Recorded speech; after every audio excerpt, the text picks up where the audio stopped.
तो छोटी सी बुद्धि विचार करती है कि हम आप बुढ़े ही ना हुए और बीच में ही पूर्णमासी हो गई तो वो क्या करेंगे। कहते हैं कि ना जग छोड़ो ना हरि भूलो, यदि कर्म करो जिंदगानी में और इस दुनिया में ऐसे रहो जैसे कमल रहे निज पानी में। कमल कितना कीचड़ से लिपायमान होता है, लेकिन जब बाहर निकाला जाए तो एक भी बूंद लिपायमान नहीं रहता है। वैसे ही हमें अपना कहते हैं ना कि हम वस्त्र को पहनते हैं, ये हमारे पास में जो वस्त्र है ना वो तो हम खरीद करके लाए हैं, लेकिन एक वस्त्र भगवान ने भी दिया है कि उसमें कभी दाग ना लगने पाए, उसमें कभी दाग ना लगने पाए। अगर वस्त्र में दाग लग गया तो वो साबुन से धो दिया जाएगा महाराज, और भगवान के दिए हुए वस्त्र में अगर दाग लग गया तो वो किसी से धोया नहीं जाता। किससे धोया जाएगा? केवल प्रभु के वचनों से, भगवान का गुणगान करने से और भगवान का सुमरन करने से, उनके चरणों में अपने तन मन को लगाए। आज इधर प्रभु से वायदा करके आए ही और भगवान का वायदा भूल गए ही। कहते हैं हे मानवो, जो प्रभु से वायदा करके आए हैं उसे निभाते हुए चलो और भगवान का गुणगान करते हुए चलो। बोली भाग्य बिहारी लाल की, प्रेम से बोली भक्त और भगवान की।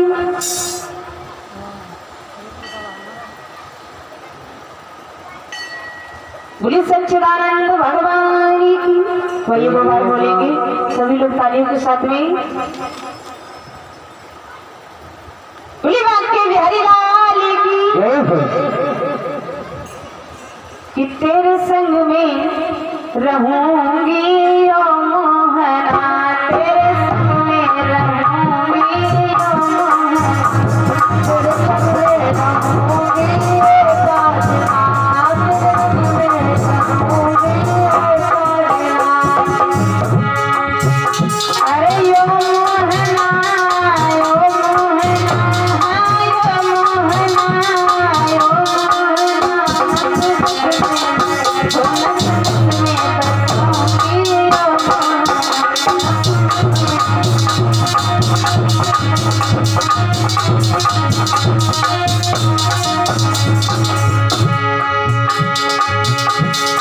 यो तेरे संग में रहूंगी ओ मोहना, तेरे संग में ओ मोहना, तेरे संग में रहूंगी ओ मोहना।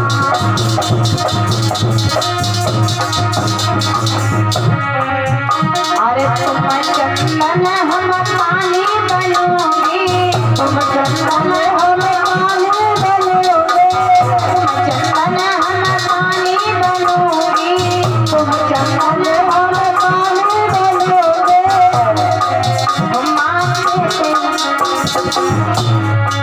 हम मस्तक पर मिलेंगे ओ मोहना, तेरे संग में रहूंगी ओ मोहना, तेरे संग में रहूंगी ओ मोहना, तेरे संग में रहूंगी ओ मोहना। ओ भैया ये बताओ तुम ऐसे करके काहे बैठे? बोतलों में दर्द हो रो, दवाई हम ले आए महाराज।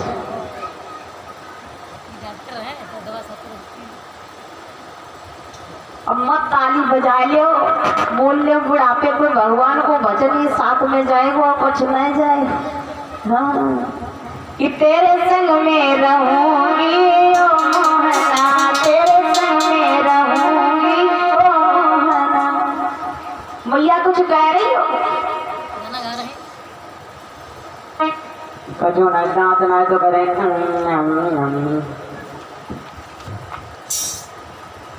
आओ ना करो। अब 5 दिन है बाबा जी, अब 5 दिन है। अरे आज से 5 दिन है महाराज, अब थोड़ी ना कटी हो। अब संध्या बेला तो पड़ी है महाराज, अब कैसे कटी हो?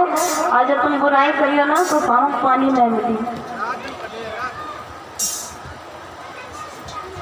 रात न कटिए महाराज, रात्रि के 12 बजे के बाद में कटता है।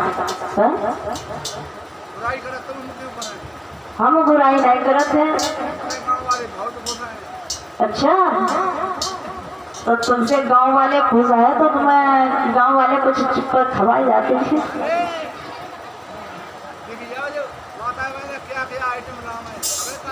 ओह, क्या क्या आइटम लाई है भैया? क्या क्या आइटम लाई है? अब हमें तो ये बता ही नहीं रही क्या क्या आइटम लेके आई है। आई है, ओहो, हम समझिए अभी लेकर आई है। सभी लोग बोलेंगे कि तेरे संग में रहूंगी ओ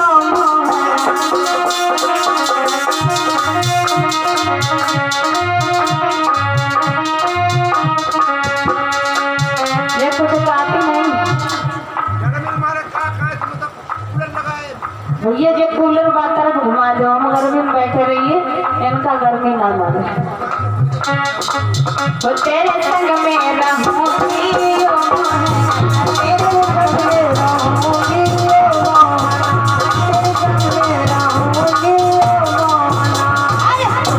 पुष्प हम धागा बनूंगी, तुम पुष्प हम धागा बनोगे, तुम पुष्प हम धागा बनूंगी, तुम पुष्प हम धागा बनोगे। और माला में मिलूंगी तेरे संग में रहूंगी, तेरे संग में रहूंगी, तेरे संग में रहूंगी।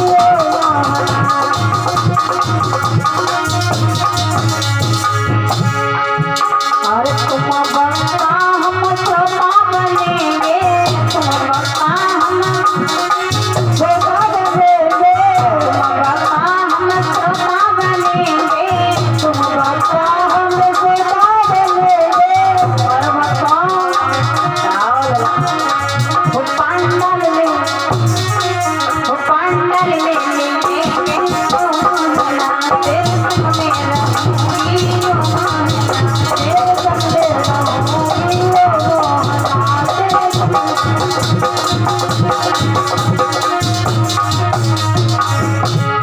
बोली माँ के बिहारी लाल की जय हो, बोली भक्त और भगवान की जय हो।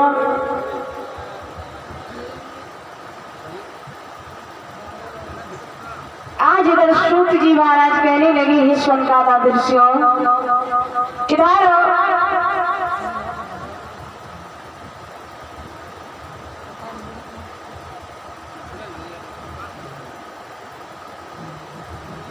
कलयुग ने जवाब दिया है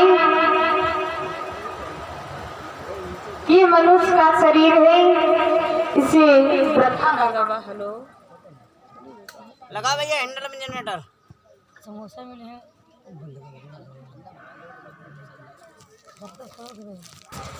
बाबा जी, ये सब काम बिगाड़ रही अगर 1 किलो जी में हुआ वही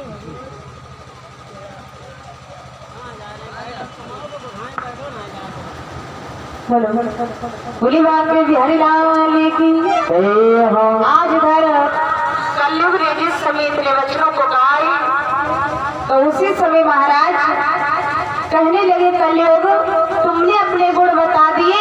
कलयुग कहने लगा हाँ महाराज, हमारा अच्छी चीज में निवास बताओ। महाराज परिचित कहने लगे कलयुग सुनो, जहाँ पर जुआ होता हो वहाँ पर कलयुग का वास होता, जहाँ पर मदिरा का पान किया जाता हो वहाँ पर कलयुग का वास होता है, जहाँ पर वेश्याओं का नृत्य चल रहा हो वहाँ पर कलयुग का वास होता है। आज इधर परिचित बोले है देखो, जहाँ पर सत्संग हरि कीर्तन होते हो वहाँ पर तुम नहीं जाओगे, जहाँ पर भगवान की कथा चल रही हो वहाँ पर तुम नहीं जा सकते हो। कलयुग कहने लगा महाराज सारी पूरी चीजों में हमारा निवास बता दिया है, कुछ अच्छी चीज में भी हमारा आस बताओ। आज इधर महाराज परीक्षित ने जवाब दिया है, कहने लगे हे कलयुग कि जिस जगह गुरु का ध्यान न हो और जिस जगह हरि का नाम न हो,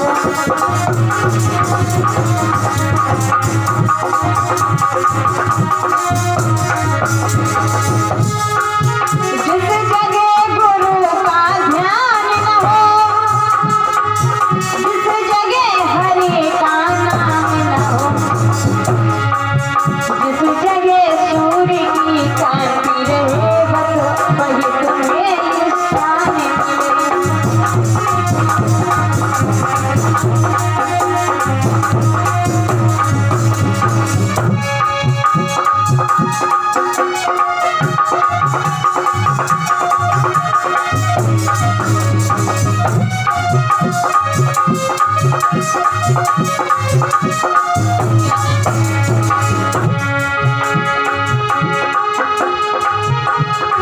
और हमारी बहन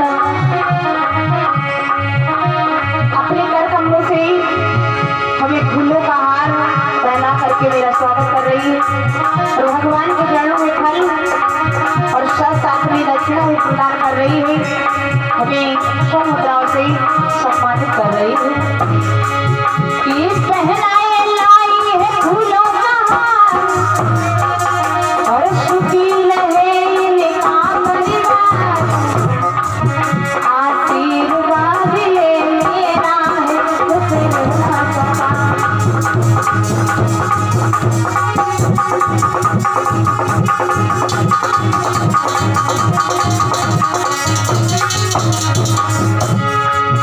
अरे पहनाए लाई है फूलों का हार, सुखी रहे इनका परिवार, आशीर्वाद है मेरा तो तेरा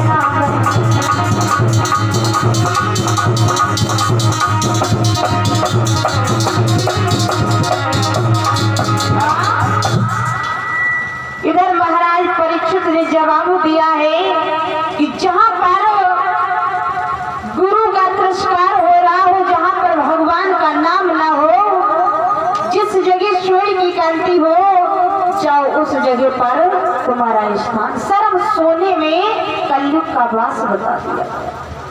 इसीलिए माताओं को कभी सोना नहीं पहनना चाहिए।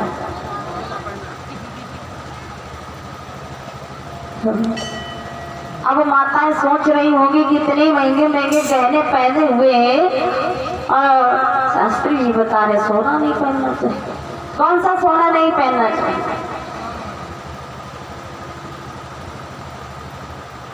अगर आपके पास से सोना खो जाए तो अच्छी बात नहीं। हेलो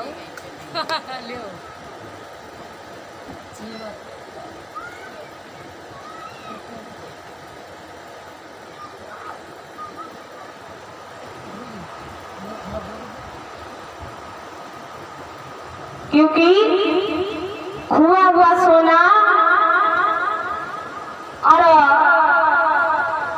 पड़ा मिला सोना, उस सोने को अपने पास में नहीं रखना चाहिए, ना ही तो अपने शरीर पर धारण करना चाहिए।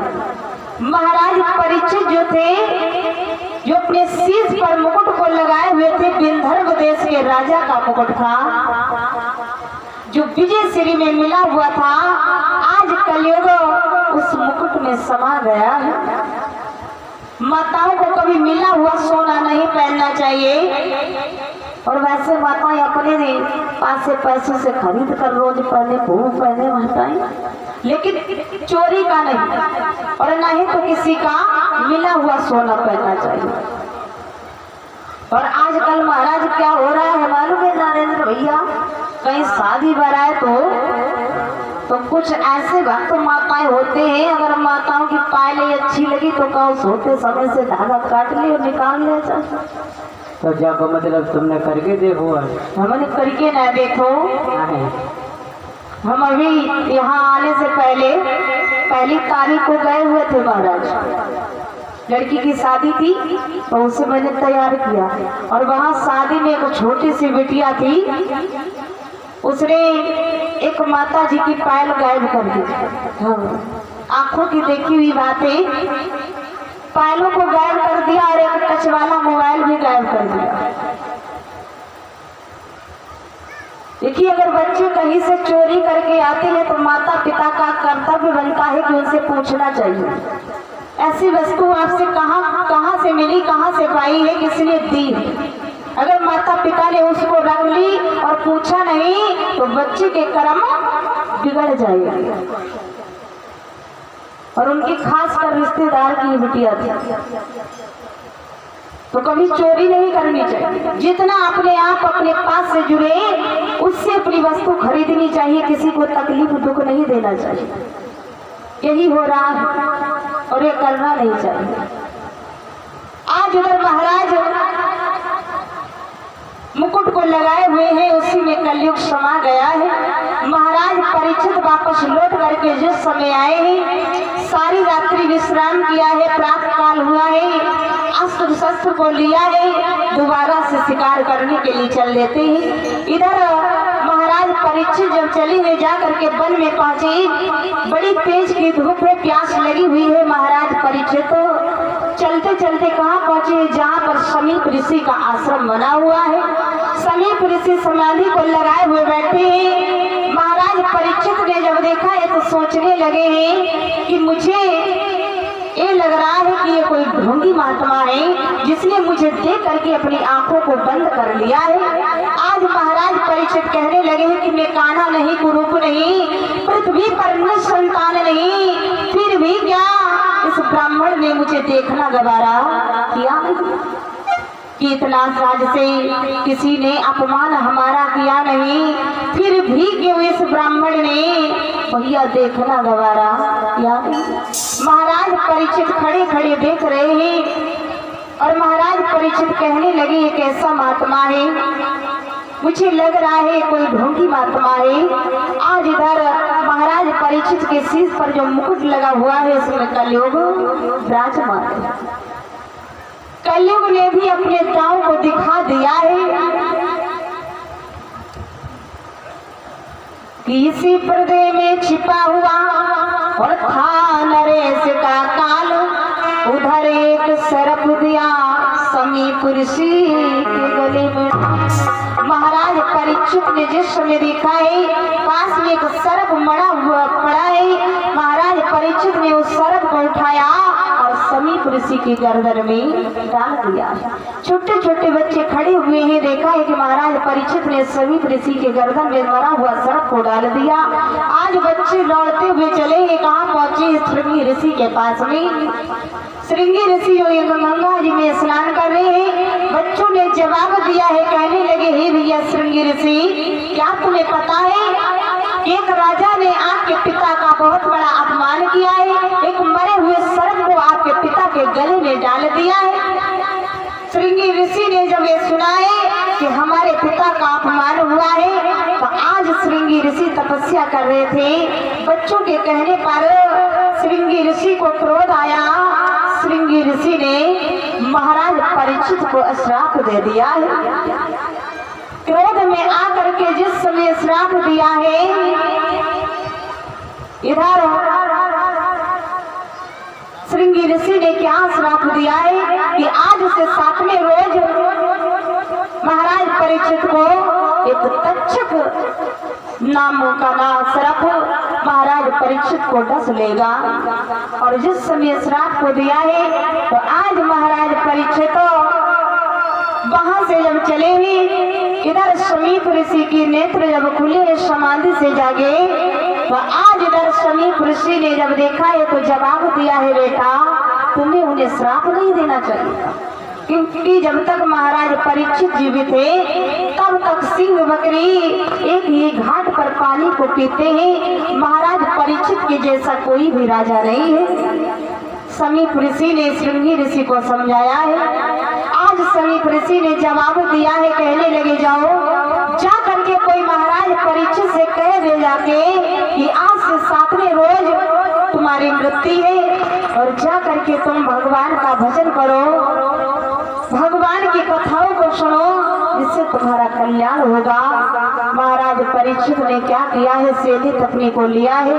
आज आज महाराज परीक्षित चल देते हैं गंगा जी के किनारे। अभी तो सूत जी महाराज कथा को सुना रहे। अब महाराज परीक्षित को कथा व्यास नंदन श्री सुखदेव जी महाराज सुनाएंगे। और इधर महाराज परीक्षित अपनी सहेली तपनी को लेकर के गंगा जी के पास में पहुंचे हैं, जहां पर हजारों संत महात्माओं की भीड़ हुई है। परीक्षित महाराज उठ करके आए और भागवत की काट खोली आते।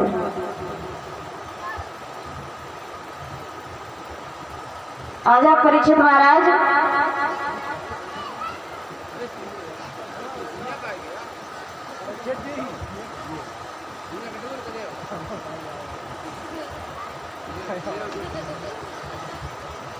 बोले गोविंद भगवान की।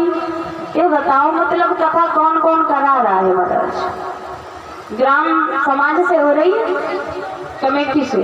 कमेटी वाले कितने लोग हैं? पूरा गांव है। अच्छा, तो बुलाओ आप उन्हें, ये भागवत शुरू कराया थे। भागवत की गांठ खुलवा परीक्षित महाराज को बुलाओ। हेलो,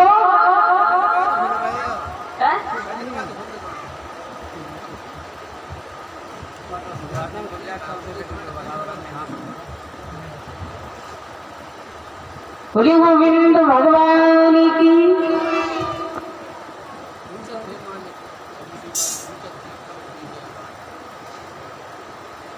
महाराज जी भागवत गांठ जब खोलिए, जब परीक्षित को श्राप लगे कि पहले शुरुआत हुई तभी गांठ खोल दो भागवत।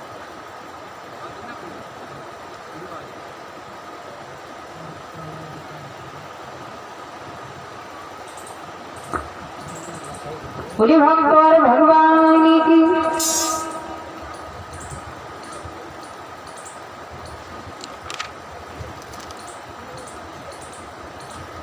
आज इधर महाराज परीक्षित गंगा जी के किनारे बैठे हुए हैं।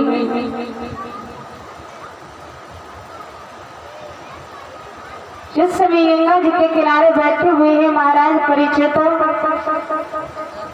इधर महात्माओं को जब खबर मिली है तो एक एक करके आने लगे हैं। एक एक करके सभी संत महात्मा आए हुए हैं।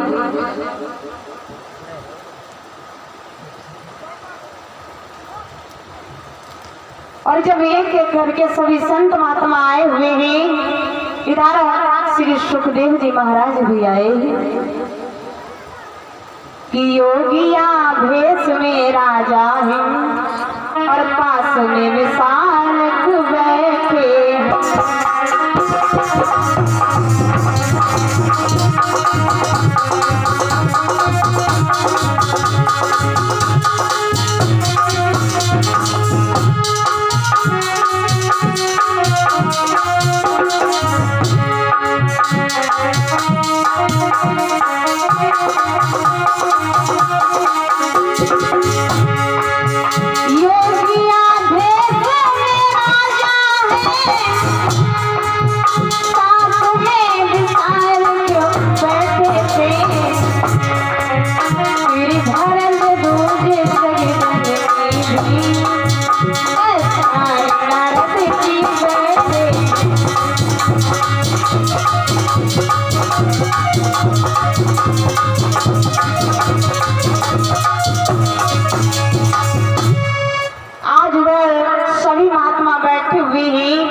इतने में भी सुखदेव जी भी वहां पर आ गए कि इतने में सुखदेव जी छिटकाए सबके से आ पहुंचे उस भूमि पर ये दिगंबर भेष।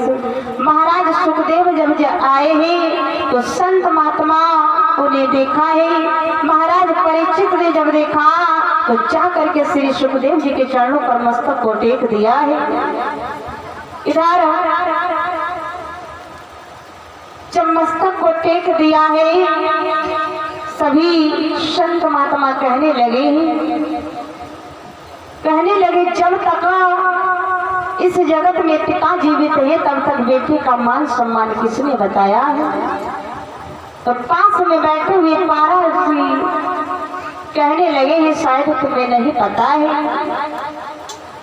कि क्या तुमको इसका पता नहीं, ये मुक्ति रूप अवतारे हैं, होते ही नारा लिए हुए जंगल की ओर सिधारे हैं कि खान से अगर हीरा निकले तो वही मान पा जाता है, हीरा हीरा कहलाता है, मिट्टी मिट्टी कहलाती है। जवाब दिया है। हीरे की पहचान कौन करता है परीक्षित महाराज? हीरे की पहचान कौन करता है? हीरे की पहचान जोहरी करता है और गुड़ की पहचान विद्वान करता है।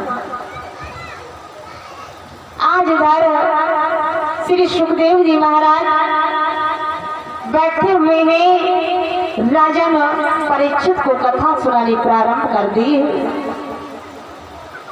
श्री सुखदेव जी महाराज ने जवाब दिया है, कहने लगे हे राजन परीक्षित, इस श्रीमद् भागवत जो कथा है इसे नियम के अनुसार सुना जाए तो आपको मुक्ति की प्राप्ति जरूर होगी। श्री सुखदेव जी महाराज कथा को सुना रहे हैं। इधर महाराज परीक्षित ने कथा सुनाने प्रारंभ कर दी है कि मैंने मानव जन्म तुमको हीरा दिया, तुम वृथा ही गवाओ, तुमने क्या कर।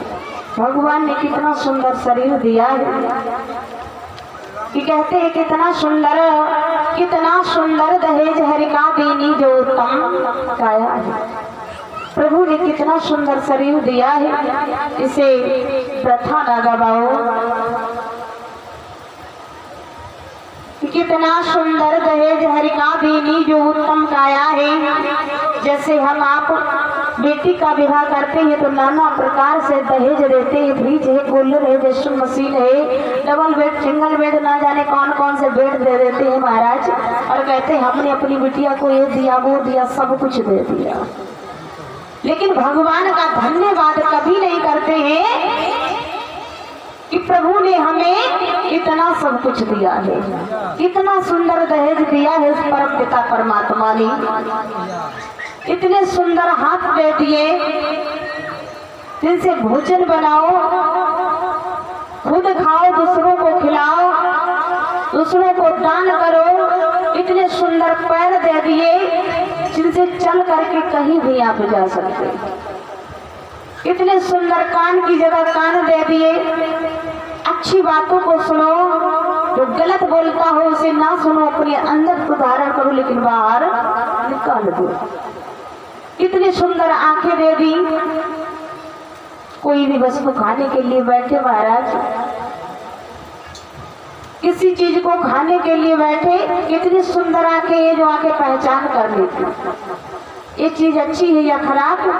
और नाक की जगह नाक दे दी महाराज, अगर सब्जी खराब हो जाए या फल फ्रूट खराब हो जाए तो गंध आने लगती है, सुगंध की जगह गंध आने लगती, पहचान बताती, नहीं खाते चला देते। कितना सुंदर दहेज दिया है भगवान ने। छोटा सा मुख दे दिया, मुख के अंदर छोटी सी जुबान दे दी, अच्छे वचनों को बोलने के लिए, प्रभु का नाम लीजिए। श्री गोविंद भगवान की।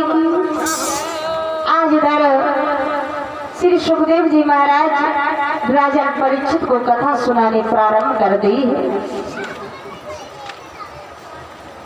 कहने लगे हे राजा परीक्षित, हम आपको नियम के अनुसार थोड़ी थोड़ी कथा को रोज सुनाएंगे और सातों दिन तन मन धन लगा करके भगवान की कथा को सुनना। श्री सुखदेव जी महाराज कहने लगे हे राजन परीक्षित, इधर भगवान ने हिरण्याक्ष का वध कैसे किया है। प्रभु पृथ्वी पर घूम रहे हैं।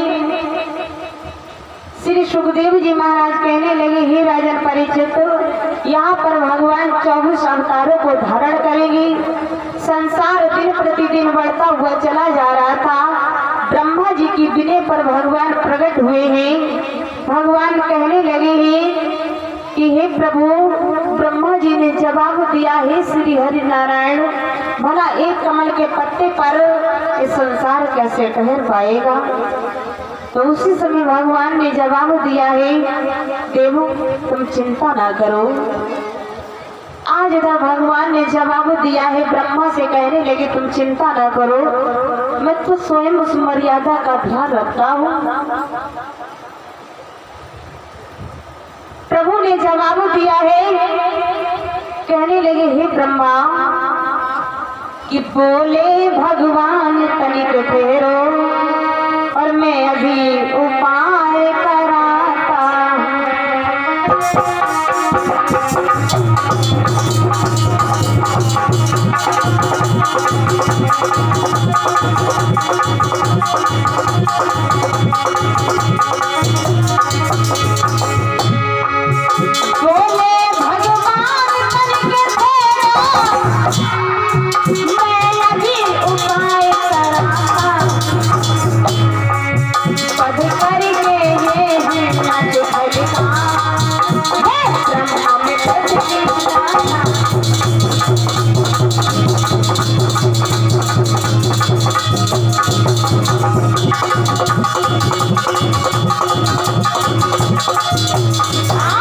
जवाब दिया है, कहने लगे देव तुम चिंता ना करो, मैं तो स्वयं उस मर्यादा का ध्यान रखता हूँ। भगवान के वचनों को जब सुना है तो आज इधर हिरण्याक्ष की वध करने की बात जब कही है, इधर भगवान कहने लगे मैं पृथ्वी को लेकर के आता हूँ। जितने दिन पृथ्वी के अन्न जल थे तो हिरण्याक्ष लेकर के गया है, उसने छिपा करके पाताल लोक की गुफा में रख दिया। उसी समय प्रभु ने क्या किया है कि उसी समय भगवान ने और धर शुकर अवतार हिरण्याक्ष संहार कर किया भूमि उद्धार। भगवान ने शुकर का भेष धारण किया है, आज पृथ्वी को आजाद कराने के लिए चले हैं। महाराज परीक्षित ने जवाब दिया है, कहने लगे होते लगाओ भैया हैंडल में जनरेटर लगाओ।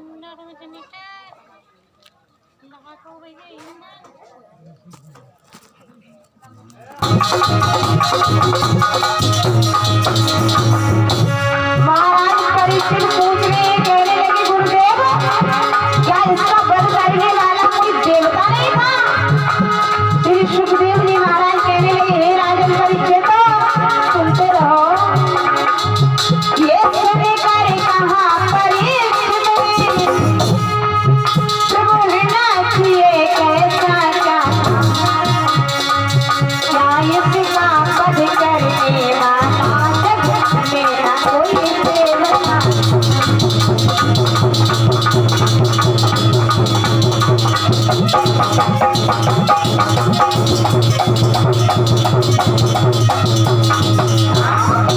परीक्षित ने जब पूछा है तो श्री सुखदेव जी ने जवाब दिया है, कहने लगे हे महाराज परीक्षित इसका वध करने वाला श्री सुखदेव जी महाराज कहने लगे हे राजन परीक्षित ये दोनों द्वारपाल बन करके वैकुंठनाथ के दरवाजे पर खड़े हुए थे। उस समय सनकादि ऋषियों का जब आना हुआ है तो जब दोनों द्वारपाल बन करके खड़े हुए थे, सनकादि ऋषियों को आते हुए जब देखा है तो जय और विजय ने उन्हें रोक दिया। कहने लगे सुनो तुम हमारे प्रभु की आज्ञा के बिना अंदर प्रवेश नहीं कर सकते हो। जब ऋषियों की रास्ता को रोका है तो सनकादि ऋषियों को क्रोध आ गया। आज ऋषियों ने जवाब दिया है, शायद तुम नहीं जानते हो कि हम कौन और कहां से आए हुए हैं। तुमने मेरी रास्ता को रोक करके अच्छा नहीं किया। तुम तो क्या स्वयं ब्रह्मा भी आ जाए वो भी मेरी रास्ता को नहीं रोक सकता है। आज तुमने मेरी रास्ता को रोक करके अच्छा नहीं किया है। सनकादि ऋषियों ने जवाब दिया है, कहने लगे अरे पापियों कि पापियों जरा से बल का मत, ये अपने आप ही टूट जाए। बल रखते हो जिस द्वारे का वह द्वारा अभी टूट जाए। तुमने हमारे रास्ते को रोक करके अच्छा नहीं किया है। आज इधर बच्चों को सुनाए और जय और विजय को श्राप दिया है कि 3 जन्म तक भूमि पर और रहो पिछास समान, अब आगे मत कीजिए तुम ऋषियों का अपमान। 3 जन्म तक तुम इस भूमि पर निशाचर बन करके रहोगे, भूल करके कि भाई कभी संत महात्माओं की उल्लंघना मत करना, उनका अपमान मत करना। आज इधर जिस समय इतने वचनों को सुना है तो दोनों जा करके संतों के चरणों में गिर गए, कहने लगे प्रभु मुझे क्षमा करना, मुझसे बहुत बड़ी भूल हो गई, आप मुझे इतना बता दें कि मेरा उद्धार कैसे होगा। वोट लगा दियो। बोले मेरा उद्धार कैसे होगा। शंकर ऋषि कहने लगे संतों का दिया हुआ, संतों का दिया हुआ वचन कभी वापस लौट करके नहीं आता है। जनरेटर में डीजल डालो तो लाइट आएगी का। अपने मरीज बंद हुई और क्या भाई बहुत ज्यादा का तब ठीक है बंद।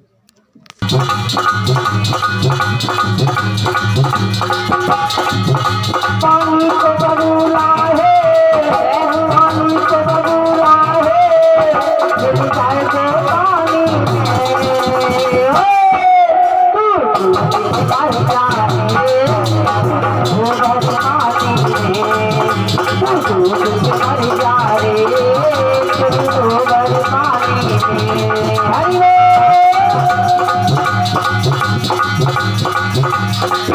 हरि क्या बारे आओ हारमोनियम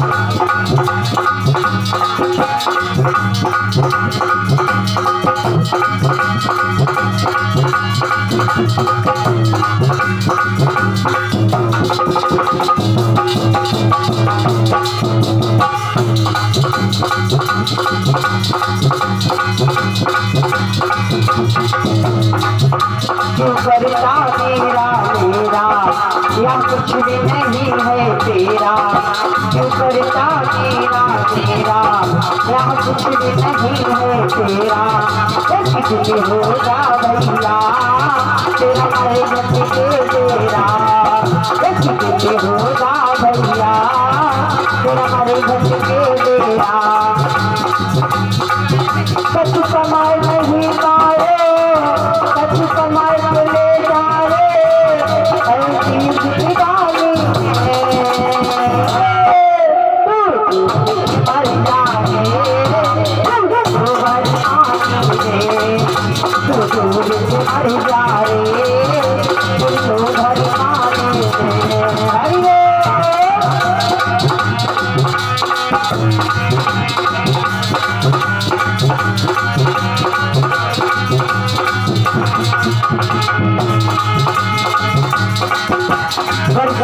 भक्ति भक्ति है, भक्ति में शक्ति है, सरस्वती भक्ति है, भक्ति में शक्ति है, वह भक्ति है भैया मिल जाएगी मुक्ति है, वह भक्ति से भैया मिल जाएगी मुक्ति है।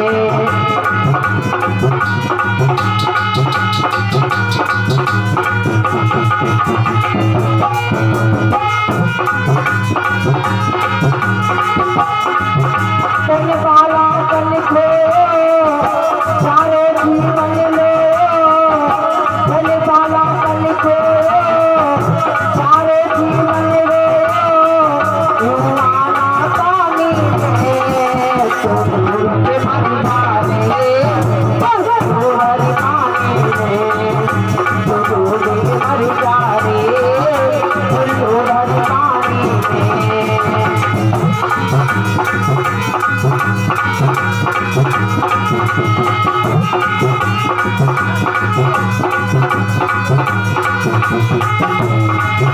सरस्वती भक्ति है, भक्ति में शक्ति है, सरस्वती भक्ति है, भक्ति में शक्ति है, वह भक्ति से भैया मिल जाएगी मुक्ति है।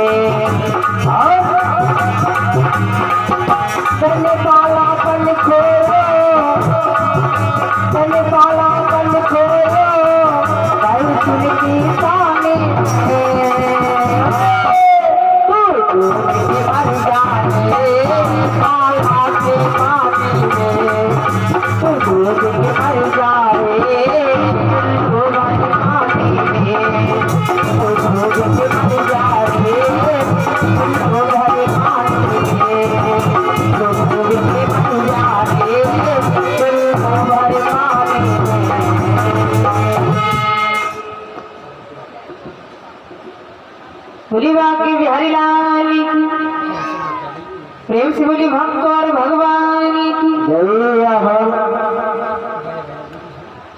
तो ये बड़ी ही सुंदर भाव के साथ में भैया जी ने संकीर्तन को सुनाया।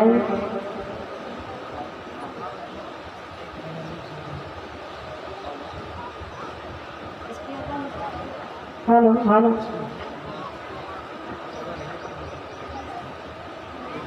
बोली गोविंद भगवान की।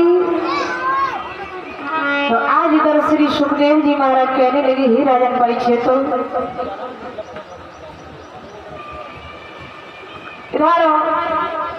शंकराचार्य ऋषियों ने श्राप को दिया है कि तुम 3 जन्म तक पृथ्वी पर निशाचर बन करके रहोगे। जय और विजय चरणों में गिर गए, प्रार्थना करने लगे, हे संत महात्मा हमारा उद्धार कैसे होगा। जब इतने वचनों को सुना है तो संतों ने जवाब दिया है, शायद तुम्हें नहीं मालूम है कि जैसे कर्कश से निकला हुआ बाण बंदूक से निकली हुई गोली और संतों के मुख से निकली हुई बोली वापस लौट करके नहीं आती है, वैसे ही हम संत महात्माओं को श्राप है जो वापस लौट करके नहीं आएगा। लेकिन फिर भी हम तुम्हें कुछ ना कुछ उपाय जरूर बताएंगे कि तुम निशाचर होगे मगर और होगे तेज निधान, तुम्हें उधारेंगे स्वयं दीनबंधु भगवान। तुम ऐसे वैसे निशाचर नहीं बनोगे, बहुत बड़े बलवान निशाचर बनोगे। और इधर जब तुम्हारा उद्धार होगा तब भगवान के हाथों से होगा। और इधर भगवान श्री सुखदेव जी महाराज कहने लगे, हे राजन परीक्षित, कश्यप ऋषि की वो रानियां हैं, एक का नाम है अदिति और दूसरी का नाम है अदिति। दोनों ने कश्यप ऋषि से वरदान मांगा है। कहने लगी, हे नाथ, अगर हमारे उधर से पुत्र जन्म ले तो देवताओं का दिवाला बट जाए। आदित्य ने वरदान को मांगा है, अगर हमारे उधर से जन्म ले पुत्र तो इंद्र का इंद्रासन मिल जाए। ऐसे वैसे नहीं, बड़े ही बलवान निशाचर बने हैं जिनके आगे देवता भी घबरा रहे कि उनके बल विक्रम के आगे देवता बेचारे घबराए। इस जग में दोनों प्रगट आए, एक का नाम हिरण्याक्ष पड़ा है और दूसरे का नाम हिरण्याकश्यप।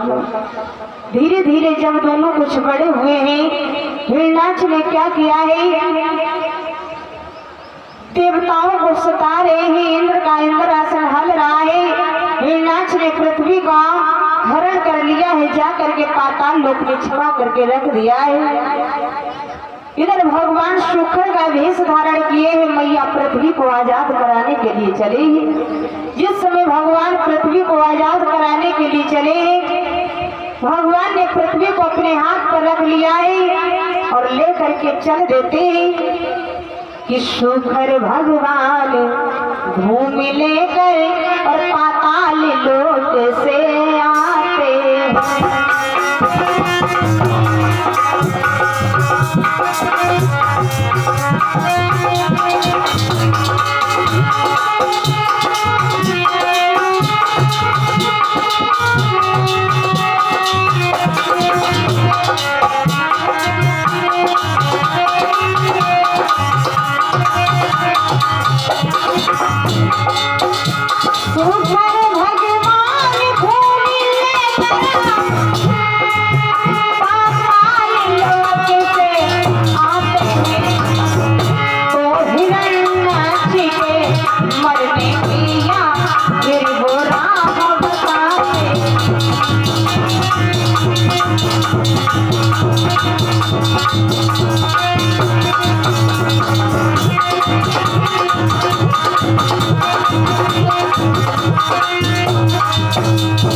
भगवान अपनी हथेली पर पृथ्वी को लेकर के चले हैं। श्री सुखदेव जी महाराज कहने लगे, हे राजन परीक्षित, इधर भगवान पृथ्वी को लेकर के चले और ब्रह्मा पुत्र देव ऋषि नारद हिरण्याक्ष के पास में पहुंचे। जवाब दिया है, तात तुम सो रहे हो, चोरी से पृथ्वी को लिए जा रहा है। आज हिरणाक्ष एकदम उठ करके बैठा और उठा करके भगवान के रास्ते को रोक दिया है। कहने लगे सावधान, वहीं खड़े हो जाओ, आगे मत बढ़ना। कहने लगे आगे मत बढ़ना, क्या तुमने समझ रखा है? क्योंकि ये हिरणाक्ष का इलाका है। आज हिरणाक्ष ने भगवान की रास्ता को रोक दिया। बोले गोविंद भगवान की। तो ये सभी लोग तालियों के साथ एक छोटा सा संकीर्तन और उसके उपरांत हमारे भैया शास्त्री जी के मुखारबिंद से आगे की कथा को सुनेंगे। बोले वाक्य बिहारी लाल की, बोले गोविंद भगवान की जय।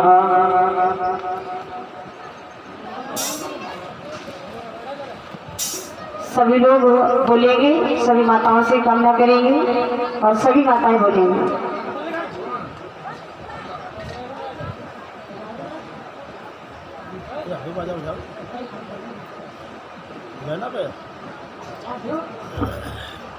बोली बात के बिहारी लाल की। सभी माताएं बोलेंगी तालियों के साथ में कि श्याम नगीना बन जाते तुम देरी में जड़ाते, नखरी में जड़ाते।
जो मैं होती सकी लाली कमरिया, जो मैं होती गैया, जो मैं होती सकी लाली कमरिया, जो मैं होती गैया, कपड़े पे सज जा